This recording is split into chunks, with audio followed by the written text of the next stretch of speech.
All-Star Tour 2026 avec un nouveau guest, monsieur Loïc Rémy. Bonjour Loïc. Bonjour. Pour le peu de personnes qui ne te connaissent pas, est-ce que tu pourrais te présenter? Alors écoute, en bref, je vais me présenter. Moi, c'est Loïc Rémy, donc j'ai fait carrière dans le football. J'ai commencé à l'Olympique Lyonnais, donc ici, ma ville de cœur, hein, ma ville de naissance aussi. Et puis après, j'ai fait mes gammes un peu partout, à Nice, à Marseille, j'ai fait l'étranger aussi, en Angleterre, en Espagne. Et puis voilà, j'ai raccroché les crampons il y a maintenant 3 ans. Et puis voilà quoi, donc on s'épanouit maintenant avec un autre sport qu'est le paddle. Et puis voilà, on essaie de trouver autant de plaisir qu'on avait au foot, même si c'est compliqué. 436 matchs professionnels, 30 sélections en bleu. Fier de la carrière quand même? Ah bah ouais, franchement fier. Je pensais pas avoir une carrière aussi épanouie, on va dire. Vu de là où je viens, on en parlait précédemment, mais c'est vrai que pour moi, ça a été ma force de venir, de partir d'un point A et puis d'arriver où je suis arrivé en carrière et encore aujourd'hui. Hein, mais forcément une fierté d'avoir représenté tous ces clubs, d'avoir représenté l'équipe de France aussi.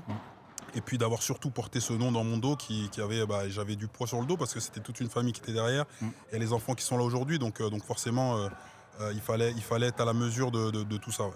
Et maintenant consultant, notamment pour France Télévisions. Ouais. Comment ça se passe maintenant, ce nouveau rôle plutôt d'analyste, on peut le dire, parce que tu amènes un œil vraiment d'anciens joueurs, donc avec des tactiques que certains journalistes n'ont pas forcément, parce que toi tu étais au cœur du jeu. Ouais.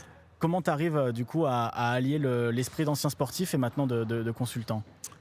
Écoute, j'ai été agréablement surpris déjà qu'on puisse faire appel à moi parce que c'est vrai que alors je pense que j'arrive à m'exprimer à peu près correctement, un peu d'élocution, ça fait la différence. Et puis France Télévisions m'a appelé, m'a demandé si ça m'intéressait. Donc on a dû faire un essai, voir comment je me sentais. Et puis ça s'est plutôt bien passé, on va dire. Et puis derrière, voilà, ça fait 3 saisons que je suis avec eux. Je suis vraiment très content parce que c'est vraiment une bonne équipe que j'ai avec moi, un bon binôme surtout, Fabien Lévesque. Oui, Dédicace à c'est Fabien vrai. parce que c'est vrai que c'est lui qui m'a un peu drivé dans tout ça. Et je prends énormément de plaisir. Alors c'est vrai que comme je l'ai dit auparavant dans d'autres interviews, c'est un autre exercice dans la mesure où quand tu es sur le terrain, tu connais ton objectif, tu sais plus ou moins ce que tu as à faire avec ou sans ballon. Et là, commenter une situation, décrire une situation avec tes propres mots, il faut le temps que ça se mette en route. Et c'est pas venu directement, à vrai dire. Ça a mis un peu de temps, et puis le temps que je prenne mes marques, et puis surtout que je prenne mes aises, parce qu'en direct, faut pas bégayer. Puis c'est un nouveau métier surtout. Exactement, ouais. C'est Donc, deux choses différentes. Ouais, donc c'était pas si simple que ça, à vrai dire. Mais avec le temps, voilà, j'ai pu prendre en confiance et puis prendre en critique plus négative ou positive qui ont fait que j'ai pu, après, derrière, prendre plaisir à faire ça. Et aujourd'hui, on pose les crampons, on pose le micro et on joue au padel. C'est quoi toi ta relation avec ce sport?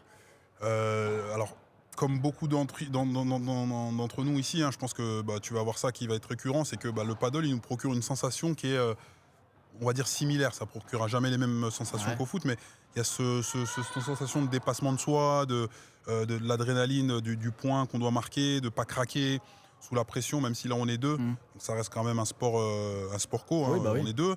Mais voilà, je retrouve beaucoup de similitudes avec ça et j'y prends plaisir. Alors même si maintenant, c'est un sport qui me prend moi beaucoup de temps, mais j'ai les à côté aussi. Moi, si je pouvais, je jouerais tous les jours. Malheureusement, je peux pas, mais en tout cas, voilà, c'est un sport que j'affectionne particulièrement et qui est prenant tout simplement. Il n'y a pas besoin de notion de tennis pour pouvoir commencer à prendre un peu de plaisir. Et en plus, aujourd'hui, on est là pour la bonne cause. C'est important pour toi de te consacrer aussi à des œuvres caritatives comme aujourd'hui? Ouais, c'est sûr que au-delà de l'aspect ludique, on va dire, de la journée, c'est vraiment le côté aussi d'aider les gens, hein, de par notre nom, de par les carrières qu'on a eues chacun les uns les autres. On arrive à justement rassembler du monde, rassembler aussi, faire ce genre d'événements et puis rassembler des fonds surtout parce que c'est le nerf de la guerre. Mais ouais, c'est sûr que moi, c'est des projets qui me parlent, pour lesquels j'avais pas forcément le temps avant parce qu'en carrière, on a un peu la Oui. tête dans le guidon et puis maintenant, j'ai plus de temps qui se libère, donc forcément c'est des causes qui sont pour lesquelles j'y attache une importance et qui sont nobles aussi, donc ouais, forcément, ouais, je suis content d'être là et de pouvoir aider à fournir ces associations comme on peut, quoi. Allier le sport et les œuvres caritatives. Exactement, Important. les deux. Et c'est quoi le programme alors de Loïc Rémy pour les prochaines semaines, la finale de la Coupe de France? Oui, finale de Coupe de France, donc fin du mois, Ouais. on se prépare tranquillement et puis après moi je viens d'avoir une petite fille qui a 8 mois, Oh, la félicitations! douce Nina, donc pour être honnête, je suis gaga mais j'ai pas mal de, voilà, c'est Ah pas bah. mal occupé, On s'occupe comme on peut. Alors, c'est vrai que l'après-carrière est souvent compliqué, contrairement à ce que les gens pensent, où voilà, ils pensent que bon, la vie est belle, on a toute la vie devant nous. Il faut savoir s'occuper, parce que avoir gardé une activité, une vie sociale, parce que sinon c'est plus compliqué de rester terré chez soi. Et voilà, donc ouais, on essaye de s'activer, mais voilà, pour le coup, c'est des journées bien chargées et c'est pas plus mal d'ailleurs. On s'ennuie pas. Merci beaucoup. Merci à vous. Avec Rémi, bon tournoi. Merci beaucoup.